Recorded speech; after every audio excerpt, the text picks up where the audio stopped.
জামালপুরের নান্দিনায় রাস্তা মেরামতের সময় বিটুমিনের বয়লার বিস্ফোরণে 2 শ্রমিকের মৃত্যু হয়েছে। রবিবার দুপুরে ঘটনা ঘটে।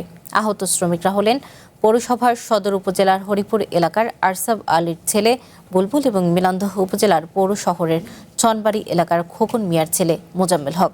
স্থানীয়রা জানায়, একটি রাস্তা সংস্কারের কাজে বুলবুল ও মোজাম্মেল সহ বেশ কয়েকজন শ্রমিক পিচ গলানোর কাজ করছিলেন।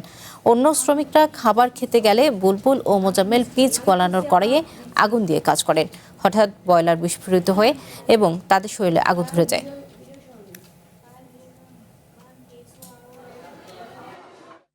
তেলের দামটা ফুটে গেছে, ফুটে যাওয়ার পরে আগুন লাগছে, লাগার পরে মনে হয় তেলটা ওর শরীরে ছিটে গেছে। আমরা 2-3 মানুষ যারা মেশিন আগুন নিবাইছি, নিবানি পরে হ্যার শরীরে আগুন ছিল ওটাও নিবাইছি, নিবাইরে সাইন কাকার পরে 2-3 মিলে হেরে ধরে মনে করেন যে কলাপাতার উপর শোয়াইছি। আমরা স্যালাইন ইঞ্জেকশন দেওয়ার পরে অবস্থা অবনতি হয়, তাদেরকে ময়মনসিংহ মেডিকেল কলেজে রেফার করা হয়েছে।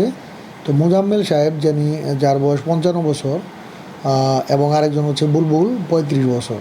মোজাম্মেল সাহেবের পুরাটা একটু বেশি, 50% বেশি, আর বুলবুল ওনার হচ্ছে 40% বেশি।